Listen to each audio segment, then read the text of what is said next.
Hello, everybody. Welcome to the Solutions podcast. And I'm here today with Manda Scott. So, welcome, Manda. Thank you. Yay. The last time we were together, you were interviewing me on the Yes, Accidental Gods podcast, which indeed. was brilliant. I absolutely Thank love you. it. So, thank you. And I happen to be reading your book right now, Any Human Power, Thank you. which is exciting. Not quite out yet, but May 30th, it'll be May out. 30th, it will be out. And reading it just shows me how we have this similar vision that we really need to talk about another world is possible.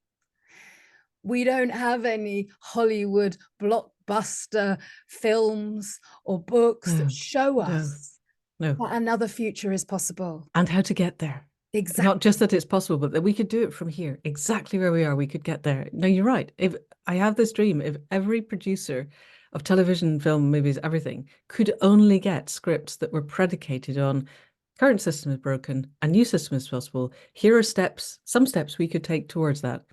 The world would change tomorrow. So that's it, really, isn't it? What do we think the steps are to move past this post-capitalist society where Yeah, the only God is money yeah. into a different vision of the future? So, what would you Yes. say? What are your steps towards this? Gosh. So I think there are layers, and the outer layers are external validation things. We need to completely change our systems of politics, governance, economics, finance, business, how we trade. However, we need to go in the layers. If we don't fundamentally change our value set, who we are, why we do stuff, what we consider to be valuable in our lives, then we won't be able to change the outer things in a way that actually works. So I think you and I talked about this on our podcast. For me, helping people to connect at a core level so that every fiber of their being is connected. It's not just a head thing, it's not just an idea, but actually I am connected to the web of life, such that I can ask, what do you want of me? And respond to the answer in real time, such that you, everyone listening, becomes a part, an integral part of the hyper complex system or consciousness or whatever we want to call it, that is the web of life. Then everything else arises from that.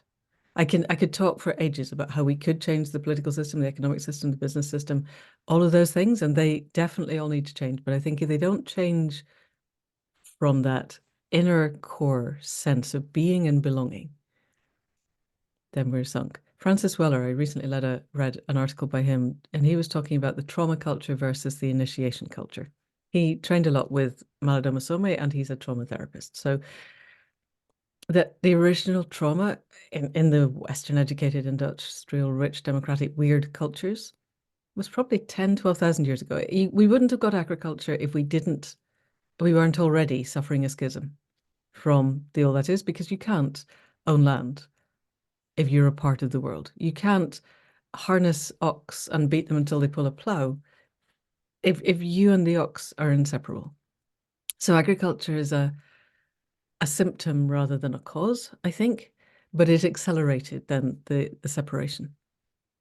Initiation cultures, Weller talks about undergoing a contained encounter with death. And the containment is provided by the elders in the community, the elders guiding the whole community, sense of connection to the ancestors and there being a lineage, and the ritual that creates the relationships that you go through. And depending on the people who do this, the initiation can be a couple of weeks or a month, or whoa, was that me? There are African tribes where the young men go out, particularly the young men go out for 2 or 3 years. And they gather thousands. There'll be 2,000 of them from all the neighboring tribes of that age group, and they go out into the bush, and 20 to 30% of them don't come back. But the ones that do come back, they've grown into that sense of being and belonging, and the person who is the leader isn't the leader because they've fought an election and they managed to kiss the right number of babies and they've confused the media. They're a leader because what they're good at is leading. And someone else is good at tracking. Someone else is good at finding water. And somebody else is good at telling the stories around the fire. And you know your own worth. and you're valued for it. A leader is not necessarily better than the person who tells stories down the flower. They each have their place at a different time. And the guy who ends up with lots of cows isn't the rich guy who has accumulated cows. He's the person that we all trust to look after the cows that are going to keep us all alive. It's a completely different mindset. The trauma culture, our encounters with death, our traumas are not contained. They're just wounds upon wounds upon wounds. And you end up with that trigger stacking thing, and the final one tips you over the edge. But the trigger stacking has been there probably since before we were born. And so for me, changing our system is healing those wounds. It's stepping forward into a new way. We can't go back. We don't want to go back, but gaining the wisdom that is our inheritance. 300,000 years of evolution, and it's only the last 10 that we've really gone off track. So how do we come back onto the track at a new place? If we went off here and we've gone out here, we come back here, it's forward, or from your version, we go here and we come out and we come back. Yeah, we're not trying to go back, but we're trying to go forward into something that supports the core of who we are, because constant dopamine drips aren't doing it. So that's a very long-winded answer. But the going back and going forward, that roots in the indigenous wisdom around the Exactly. world. And Yes. what you were just saying really reminds me of one of the 5 nations in North America who used to choose their chief by the circle of grandmothers. Exactly. Yes. So to think, okay, well, why did the grandmothers choose the male chief? Yes. What were And what did they chief mean? looking for? And what were they looking for in a Yeah. leader? And it wasn't just who was the fittest and the strongest and the most brutal. Yeah. So No, definitely wasn't that. and the difference with, female leadership in those times. And also I see it, in the Amazon now where I'm working. And it's very interesting that recently I was asked by an organization working with Lawyers for Nature for the definition of nature, Oh, because interesting. in our dictionaries, they Uh-huh. all still say that humans are not a part Yes. of nature. Yes. It's the other bit that isn't made by people. So Ah, legally, we yeah. need to have a new definition. So they asked me for a definition of nature. And they also asked if I would ask some of my Indigenous friends for their Right. definition of nature. That's going to be hard because what you're saying is define life. So the funny thing was, oh, it's not funny, but really, I contact 2 really Indigenous friends that I really value their wisdom. And I asked them the question, we need a paragraph on what is nature. And of course it was silent, and I'm trying to kind of interpret what I'm trying to say in many, many different ways. Yeah, okay, we'll think about it. We'll take it to council. We'll ask. And I never did get a definition No, because because it's they couldn't even understand the the question. question. Yeah, it's does a fish horizontal a bicycle? It's like, pardon? That doesn't parse out. Sorry, you've got some words wrong. That's the question. Yeah, So I'm left feeling like the very kind of like stupid Westerner. It's like, do you know what? They were asking what nature is. I mean, what's wrong yeah, with them? yeah, And but there yeah. are still so many people in our world Well, that almost all of them. do not think that we're a part of nature. Yes. And don't feel it. Even the people who think it. I listen to a lot of people who you can tell they've got it with their head, but they're not living it. It's not an integral part of their body. It's not part of who they are. And that's hard because we live in capitalism. Its power seems unassailable. And in our world is designed to dissociate us. And inhabiting capitalism in a way that you're not basically living in a tree, eating grass, it's really hard to live that and be connected. So, what do you think for those that are still very much trapped in 4 walls, inside their houses, inside their offices? How can they connect to the natural world? I'll get the hell out. Just the first thing, obviously, is don't just spend time looking at fancy videos on YouTube. Lovely though the fancy videos on YouTube, which we are doing one of just now, are. You've got to actually get out and be there. And that's I somebody pointed me to a book which I've ordered but not read yet. Oh God. human cities. I can't remember. It was written in the 60s, and it was how putting people in cities is the equivalent of putting animals in zoos, and actually the behavioral patterns are very similar. It breaks us at a very fundamental level. And yes, I'm sure there are a lot of people who love their cities and love, but you've got to get out. Even if in the city you're going to a park, you've got to get to the place where there's green beneath and blue below, above, assuming not raining, where other species have sway, where you're not controlling everything in the environment. And you somehow then, I think them having got there, because lots of people hike for weekends and come back and are no different. And, you can even go off and do ayahuasca and come back and still be designing apps designed to, destroy the rest of humanity. So there is no guarantee. I would say from a personal level, it takes time. And time is something that, our attention is being harvested at a rate that our capacity to hold our attention on something else is not great. But give the time, do whatever practice works for you to let your heart mind begin to occupy more of your awareness than your head mind. And our head mind talks at us. It's full of judgments and projections and fears and hopes and despair and all of the rest of it. One of my very early teachers said, most of us are locked in fear of the past and bitterness of the past and fear of the future. And learning to stay balanced on the knife edge of the moment frees us up from that. So freeing up from that. And then finding that heart opening. I don't even know if heart mind means things to people, but go into that space that is not head and connect with that to the life around you, because that is already connected to the web of life. Connect to the squirrels, connect to the tree, connect to the river, connect to a leaf, connect to a stone, connect to the earth beneath you. Whatever it is that springs up and attracts your attention, give it your attention. Intention is the focus of attention. Your intention then is to be a vehicle of attention. And I'm working quite a lot at the moment. I'm building a module for accidental gods, but I still think for the rest of the world, we talk about the three pillars of the heart mind are gratitude, compassion for self and others, and joyful curiosity. And those three together, they're your three-legged stool. You might drop out of one of them, particularly compassion for self is really hard in our culture. But if you can hold the gratitude and that sense of awe and wonder, and, oh wow, look, it's a leaf. Oh wow, look, it's still a leaf. God, it's a leaf. Wow, it's amazing. It's a leaf. Whatever, that sense of joyful curiosity and I am so lucky to be alive in this moment. And then if you can manage the compassion for self and others as well, then as long as you've got two parts of your three-legged stool revolving around, you can get your grounding. Grounding really important. So I think grounding, connecting yourselves, really rooting into the earth. Our culture is really, really good at spinning out. I meet a lot of people and they're not really embodied. They're in their phone, or they're in their past, or they're in their future. They're not actually here now. And learning to be here now, I know that Ram Dass said that and it's become a cliche by now, but it's actually really important.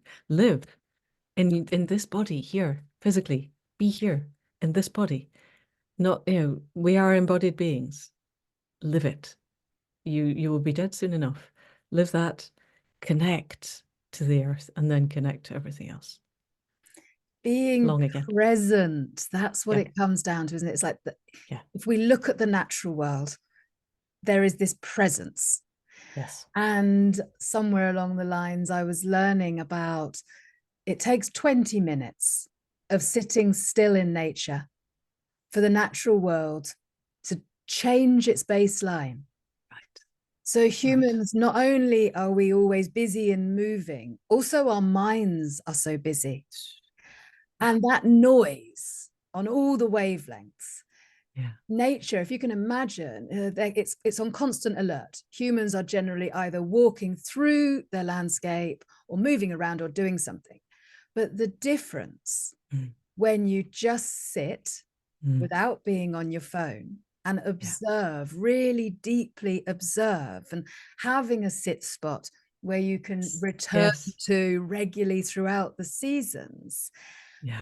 to really try and hold that 20 minutes and just Yeah. observe, deeply observe the natural world, you start to see and to hear in a very different Yeah, way. hearing. Hearing is really important. And I remember this talking to an indigenous friend in the Amazon who said about, it's not that you white people walk really noisy. He said, it's your minds are really noisy too. Yes, it's not just that you walk really noisily, it's that you're shouting with your head. Yes, yes. Exactly. And so this kind of observation of, yeah, you, of course, people walk noisy, the difference with how they move through the landscape, I can where you can imagine. Yeah. hardly hear them moving at all. And then that very unconscious way that we walk. Yes, stomp, stomp, stomp. Yes, because we've never Totally. had to hunt. Oh, Yeah. most of us, 90% of us, 99% of us, yes, it has not ever mattered. And so And we don't know how to still our minds. Yes. exactly. So this kind of coming into being and observing in the natural world, how can we get people to like actually really be aware of your feet? Think Mm. about every footstep. I love Thich Nhat Hanh. He said, when you're It's walking, becoming. imagine that you're kissing the earth. Your feet are kissing the earth. Yes. Yes. And I think the thing to say for anyone listening who's, because we're making it sound like the Western people never do and we don't, but it's addictive once you start. It's completely a self-reinforcing behavior. It's such a magical experience. It's like you're living inside a different world. And it is full of awe and wonder and the things that really touch our hearts. So it doesn't take long once you've found a way. And I think exactly what you said about hearing and walking. And if you can engage 3 of your 5 material senses, it's and really focus on those, it's really hard to multitask actually. So if you're really listening for everything, really feeling, really looking, your voice in your head just goes quiet because it's got other things to do. And that can be really useful for people as a starter. We now have a cat on the keyboard. Never not to. Some people ask, sometimes, is there any way that, we can become re-indigenize ourselves in this land where, we have long lost that Right. indigenous Right. culture? So Well, yes, I think we have to is the short answer. Can we? Yes. Also, we must. I think, sorry, you were going to ask a question and I interrupted. Carry on. that is the question. That's the question people ask me, and the question I'm asking you is, Okay. how do we How do we do that? re-indigenize ourselves to the land wherever that may be that we live? Wherever it is. So I think this is what I'm finding quite useful in the trauma culture to initiation culture. Because indigeneity, everyone is indigenous to somewhere. And it's become a trigger word for, I get a lot of people coming onto the Dreaming Awake training who live in lands other than their heritage. So they may have a Western European or an Eastern European heritage, and now they live somewhere that we colonized, and they don't feel that they have a right to be there, really, at a core level. And so they don't know how to connect to the gods of the land of that place. And there may be narratives around saying you can't connect to the gods of this place. I would say we're on the edge of the sixth mass extinction. Humanity is a keystone species. We have a responsibility to be a good keystone species. And I don't think we can do that if we don't connect to the gods of whatever land we're in. And do it humbly and do it with absolute respect. And do it in our own way. We don't have to pick up the structures of other cultures and engage in cultural appropriation. We can just engage with the gods. So So then people might say, but how? how? Yes, no, I was just I thinking, don't, I'm not I know, religious. I'm yes, not really, I don't want to go exactly. to a church. So No, wait, no, what no, does that God, no. mean? What does No, that please don't go mean into a church. to Of course, that's communicate? good. No, no, no. So, All the current, sorry, this may offend a lot of people and you can cut it out if you want to, but I would say without equivocation that every single one of the major religions in our current reality, religions, is a vehicle of the trauma culture and is propaganda for it. And if we want to return to an initiation culture, we need an actual connection to the earth-based gods, to the old gods, whatever. If a god is, we could argue about what a god is. Let's talk about connection to the spirits of the earth. We can talk about gods later. The earth itself as an embodied consciousness, the web of life as a hyper complex consciousness, And within that hypercomplex consciousness are nodes, and some of those nodes are human and most of them are not, and we can connect to all of them. This is the spirituality of all humanity for the entirety of our evolutionary history until the last few thousand years. So we'd have to let go of the last few thousand years. They're basically a sidetrack, and they weren't a useful sidetrack, but they've got us to where we are. We start from where we are. There's a Peruvian shaman quoted by Nina Simons in her book Nature, Culture, and the Sacred. And he said at the end of she got him. She's one of the co-founders of Bioneers, and she got Oscar Mira Quesada, got him to come and do a ceremony for them. And it started at 8 in the evening, and it finished at 4 o'clock the next morning. They're all a little tired by this time. And he said, if you remember nothing else, remember this: mind creates consciousness, language creates reality, ritual creates relationship. And that. Because our heritage, our birthright, is to be born into a culture where we have the contained encounters with death that are held by elders who know their shit. You know, you must encounter people who are as literate in working with energy as someone in Silicon Valley is at working with code. It's just, it is the world that they live in. That's how they know that we're making loud noises with our heads, because they feel it. And part of what we've done in Western culture is to cut off that awareness. And we no longer have the embracing cultures to bring us up from childhood into this. So we have to create our own personal rituals and relationships. And so the first thing to do is to commit to that. The second is, this is not an overnight thing. It is going to take time. The old shamanic trainings, and in fact the modern ones in any of the cultures that I've studied, it's between 12 and 20 years to train to be a tribal shaman. And we're not trying to do that. We're just trying to connect to the gods of the land. It requires a degree of self-honesty that balances the knife edge between judging ourselves and telling ourselves that A, we're wasting our time, and B, we're making it up, and not also falling into projection and all of our wants and fears going out and going, well, the gods told me to do this. And that's a very fine line. Something Nina said was she created her own ritual for something. I think I can repeat this because she did it on the podcast, so it's okay. So she realized that she was getting out of the shower in the morning and avoiding mirrors, and she needed to reframe her own relationship to her body. So she created a ritual with music and her favorite oils and smoke and a certain way of massaging herself. And every morning she got out, she did this, and she said 6 weeks in, there's that part of your head that's telling you you are completely wasting your time and making a total idiot of yourself. And why are you doing this? By 12 weeks, her relationship with her body was really noticeably beginning to change.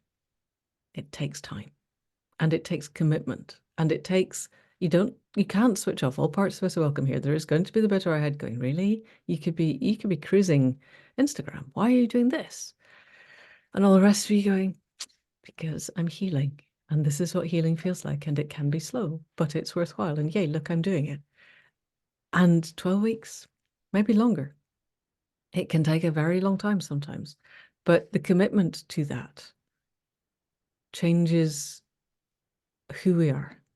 And so if we then create relationships and rituals that create the relationships with, you sit spot. That's what a sit spot is. It's a ritual of going to sit somewhere and doing something there. And people get very hung up on, oh my God, I haven't got the right sit spot. Is it there? Is it there? Is it under the tree? Is it by the waterfall? Is it on the rock? Is it it's a park full of strange people. No, I need to go to the wilderness, which is 10 hours away. And I can only do that once every 6 months. No, just find somewhere and do it. Commit to it. Commit to it. And slow yourself down. Listen, smell, engage your senses, and just with terrible and gentle kindness to yourself, balance on the knife edge of the moment and be aware and see what happens and listen. And if you have questions, bring them. And if you feel an answer that feels authentic, test it out. You do this with the small things first. You don't start with, do I leave my job tomorrow? And you get a bit of a nudge of, I really hate this job. And you go, okay, leaving tomorrow. And then you get really cross with the tree because you left your job and now you've got no way of paying the mortgage. It's all a bit of a disaster. You've got to get to the point where you understand what a whisper from your intuition, the connection, the web of life is, and what's just noise bouncing around in your head. And that's really hard and it's very personal, but it's really possible. Give it the time, give it the space. Connect to the spirits of the land. If we want to talk about gods, we can talk about connection to the gods of the land. But once you have done that, you will recognize the other people who've done it. And the difference between those and the ones who say they've done it, which is, can be a bit disconcerting at times because sometimes those voices are very loud, but there's a clarity to someone, there's a beingness in their own skin. There's a sense of authenticity. There's a sense of stillness that comes from having been still that is wholly recognizable. And then you can connect, and then you can begin to bring the cultures together. And then I think we can begin to build the wider rituals that will allow us to build relationships, that will allow us to engender a whole new way of being. Often people ask, well, how do I get started? And for me, it was having a relationship with the elements of earth, water, Right. air, and fire. Yay. And so often, we're searching for these gods, we're searching for spirit, we're searching for some kind of spiritual connection. Yeah. And when I ask people, what's your relationship with the elements? Because there we can see God. When Yes. we wonder, well, where does the water come from? Where does the fire come from? Where does the listen to the voices of the elements? Yeah. And that's been my daily practice for a long time, has been Well done, that woman. calling on the elements and learning from them. Yes. Now, I remember a young woman came up at one of the talks I was giving, and she said, oh, I love the work you've done with water, all what you've done, and how I would love to work with water too. What do you think I should be doing? So I said to her, well, rather than ask me, best you go and ask the water. Yes. And she looked at me like, well, what do you How mean? do I do Ask the that? water. Yeah. And it's like, just take yourself to a body of, why do we talk about a body of water? It is like a being. And those bodies of water, and I went into this on a vision quest I did once, all about what does the significance mean of a body of water? How different they are, different lakes, different rivers, different oceans, they have their own personalities. Yes, totally. So what can we learn when we sit with water? And questions that we have in our lives, whatever they may be, and ask those questions to the water or to the fire or to the air or to the rocks and the earth beneath you. And just listen and see if you get any kind of insights of what does that mean to that element and what can you learn? Can we acknowledge the spirits that are there for all to see, this magic and this mystery of life that is so real? And it's a book that I have written one day, who knows? And it's all about, it's a kind of a children's book, but not really, about what are the most important things we cannot live without. And if you ask a child that, what could you not live without? They'd probably say, my phone or Xbox. I think it depends what age they are. If you ask the 5-year-olds, they know those things. So that adventure of let's have a look at that which we could not live without. And get a relationship with it, speak with it, and through that way, have that connection to the spirits of the land.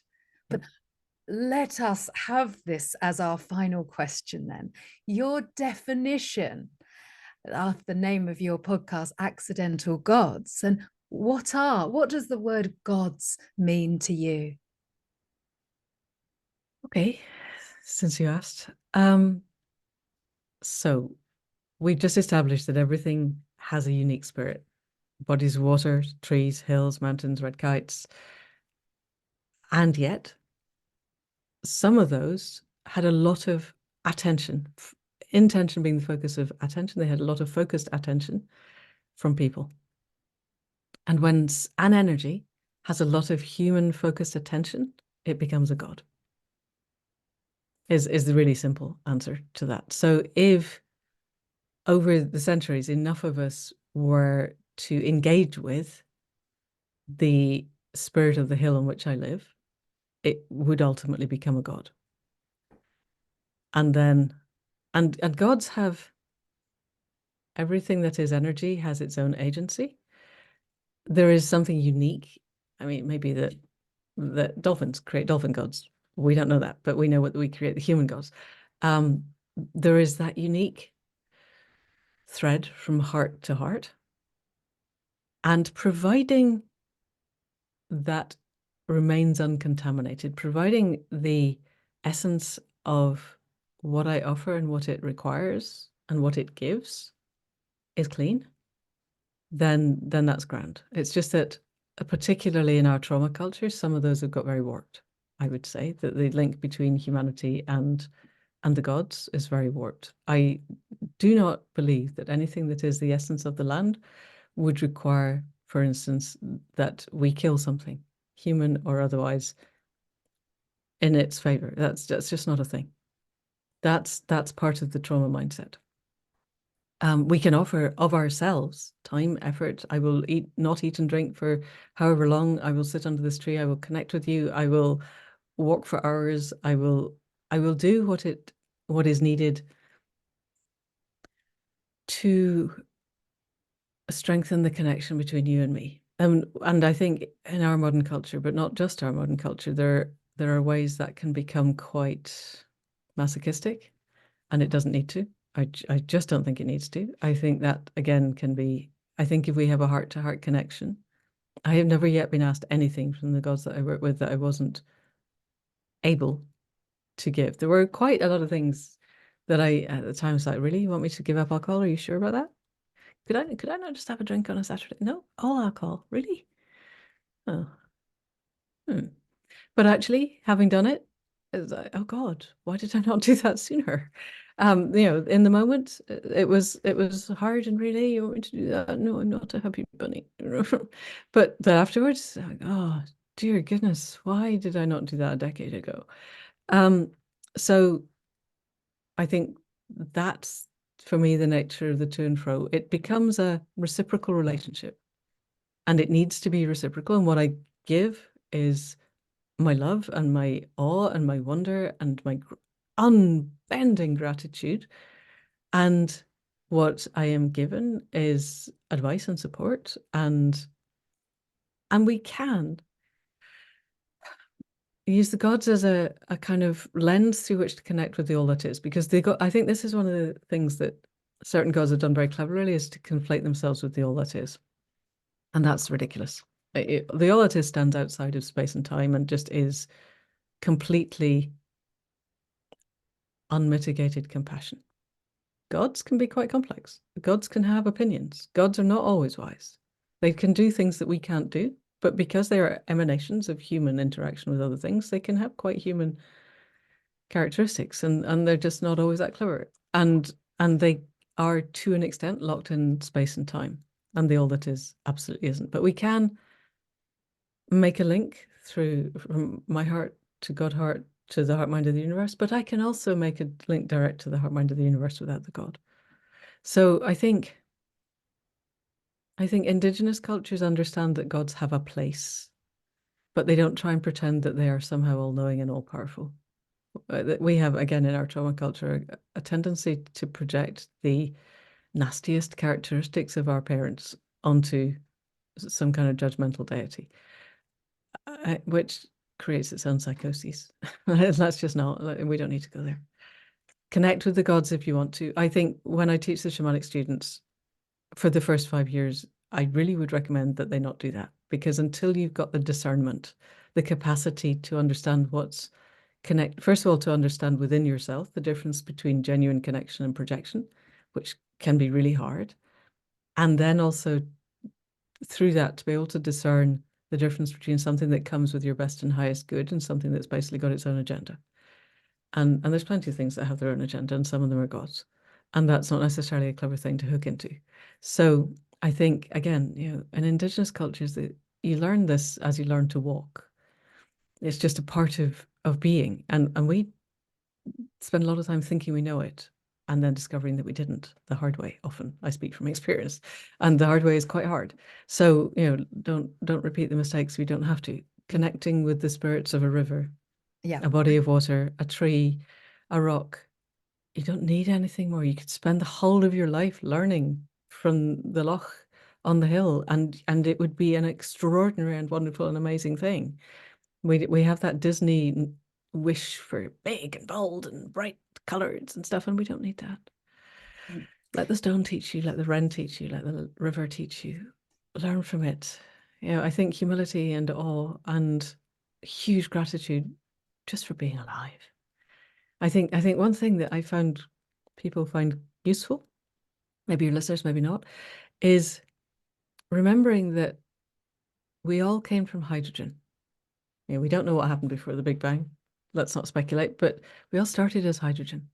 And it took billions of years. But since the last mass extinction, basically, the last 64 million years, we are the end product of the things that lived long enough to create the next generation. In the beginning, this is eukaryotic cells. Actually, in the beginning, it's prokaryotic cells. And then it's the things that emerge from the primordial soup. But then even by the time you get to bipedal things that stand upright, every single one of our ancestors lived long enough to reach reproductive age and to reproduce successfully. The odds against you and I being here are astronomically high. And yet here we are. And we have this life at this moment, at this time of total transition. And I really believe that the way we're going to get through is to connect to the web of life and ask, what do you want of me? Not, here I am, I have all the answers, let me show you. But what do you need me to do here, now, this moment? And to be totally grounded while we're doing that. There we go. Thank you. And which brings me round to the end of, well, how do we give thanks through our gratitude, which is something that also all Indigenous cultures know, the offering, to give offerings. Yeah. When The giveaway. when you give thanks to something or somebody, you give something. What my concern sometimes is that you may go to a sacred spring and you'll see people hanging ribbons in the trees.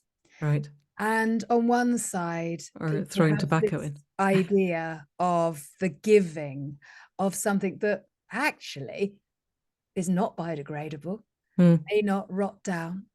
No. And when I look at what different cultures have given, it's that which is important to their land, whether Yes. that be tobacco in the land you grow it, or coca leaves, or smoke, Yes. or Yes. so coming back to our lands and finding what's sacred for you in your land.